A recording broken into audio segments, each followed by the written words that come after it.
Now, thank you so much, ladies and gentlemen, for watching this video, and please welcome back once again to my YouTube channel.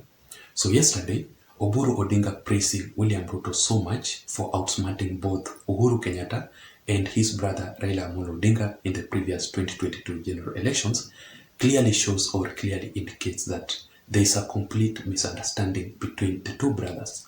And the main reasons as to why I'm saying this is that you can clearly tell that these two brothers are not reading from the same script. They are not speaking the same language here. First of all, Oburu Odinga is telling us that William Ruto won the previous 2022 general elections by outsmarting both Uhuru Kenyatta and Raila Odinga combined. But Raila Odinga, on the other hand, has maintained that he won the previous 2022 general elections and is talking about the exposure of the IEBC whistleblower who exposed how elections were conducted badly and how elections were mismanaged. And Raila Odinga won the previous elections with a total of 8.2, is it 8.2 million votes against William Ruto's 5.6 million votes. And that is why Raila Odinga has gone ahead to restrict his Azimio la Umoja Alliance elected leaders, and especially those from the ODM party, against associating themselves with President William Ruto to initiate development projects in their regions where they voted in. And he has maintained that there is a severe punishment if you will be seen associating yourself with President William Samoei Ruto. And also, Raila Odinga, up to date, he does not recognize William Ruto as the official president of the Republic of Kenya. So you can clearly tell that these two brothers are speaking from different scripts there, and the same brothers, and they also come from the same Azimio la Umoja Alliance. Secondly, Oburu Odinga has gone ahead to expose the dirty secrets or the evil plans behind the handshake between Raila Odinga and Uhuru Kenyatta. So what Oburu Odinga is telling us here is that the main political missions between the handshake or behind the handshake is that they wanted to chase William Ruto out of the government. But little did they know that William Ruto was the government by himself. Let me just read for you briefly what he said, that we chased William Ruto out of the government, but little did we know that he was well rooted and got hold of several stakes within Uhuru Kenyatta's government. Ruto used to attend all the security planning meetings and he understood how things worked. But Raila Odinga and Uhuru Kenyatta, on the other hand, have always maintained that the main political objective that they wanted to achieve through the handshake is that they wanted to come up with a solution or to solve the chaos that usually erupts after each and every electioneering period here in Kenya. And that is how they ended up coming up or structuring the BBI initiative, or the Building Bridges initiative. So also those are two different information from the two brothers. And thirdly, Oburu Odinga has gone ahead to expose Raila Odinga's failures and weaknesses towards William Ruto. First of all, he's telling us that Raila Odinga failed together with William Ruto, together with Uhuru Kenyatta, sorry for that, in the system. So Raila Odinga basically knew very well that the system only consists of the presidency. So when Uhuru Kenyatta decided to support Raila Odinga knew it very well that Uhuru Kenyatta is the system and there's nothing to worry about. He was going to win the previous 2022 general elections.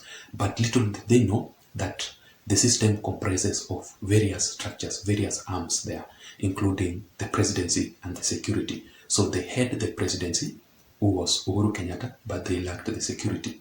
The security was the one that William Ruto possessed. So that is how, and the security is very, very important in each and every election. And that is how William Ruto ended up outsmarting both Uhuru Kenyatta and Raila Odinga combined.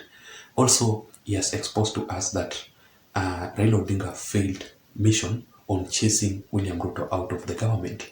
So the main mission of the behind the handshake to chase William Ruto out of the government completely failed.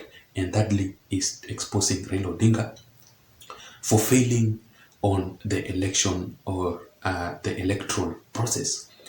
First of all, they knew it very well that they had 4 IEBC commissioners who are well known to be the Cherera 4. But they failed to understand that Chebukati was the one who was on hold of the entire IEBC institution. Chebukati was William Ruto, on the other hand, was supporting and praised Chebukati so much, and they strongly believe that William Ruto had some political interest with Wafula Chebukati. That is how Wafula Chebukati ended up outsmarting Uhuru Kenyatta and delivered the presidency to William Ruto. And he's telling us that they were shocked so much immediately William Ruto was declared the president of the Republic of Kenya. So let me just read for you what he's telling us here, that Uhuru Kenyatta did not betray Raila Amolo Odinga.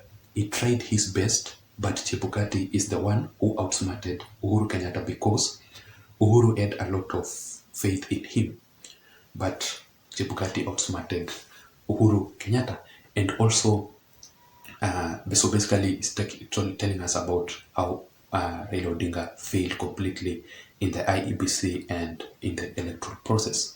And finally, he's talking about, or he is exposing Raila Odinga's secrets plan on holding the current demonstrations across the country. First of all, he's telling us that Raila Odinga or the Azimio la Umoja Alliance supporters should rally behind Raila Amolo Odinga, because the main objective that he wants to achieve in these current demonstrations across the country is planning to win or to come up with a winning formula for the 2027 general election. So we expect Raila Odinga to be on the ballot also in the 2027 general election, but this time round is coming up with a different winning formula. But in my thinking, ladies and gentlemen, as I conclude, I personally think that Oburu Odinga, in that interview that he conducted recently, he should have used that opportunity to praise William Ruto, to praise Raila Odinga for winning the previous elections, and he was, or his votes were being stolen, just like what Raila Odinga has been talking about, that he won the elections, but Chebukati stole the elections. I think also Oburu Odinga should have used that opportunity to explain more about Raila Odinga's demonstrations across the country and why it is very, very much important to the Azimio la Umoja Alliance supporters, not going ahead to praise William Ruto for winning the previous 2022 general election. He should have read from the same script with his brother, Raila Amolo Odinga. And also, I also personally think that Oburu Odinga should have used that opportunity to explain the 14 days period ultimatum that Raila Odinga made it very clear recently to William Ruto to fulfill his demands. After 14 days, there are severe consequences. So he should have talked about that issue. But he's talking, or their messages are not converging. They are reading from a different script. And finally, I think he should have used that opportunity to explain the Azimio la Umoja Alliance plans ahead, so that the Azimio la Umoja Alliance supporters and leaders can be updated. So from that analysis, ladies and gentlemen, I can clearly conclude that there is a complete misunderstanding between the two brothers, because their missions or their messages are not converging. Their messages are not parallel. Two different brothers, two different scripts, the same Azimio la Umoja Alliance. I don't know what you think. Let me hear your thoughts on the comment section below, but also please don't forget to subscribe to my YouTube channel. Until next time, my name is Json. Thank you so much.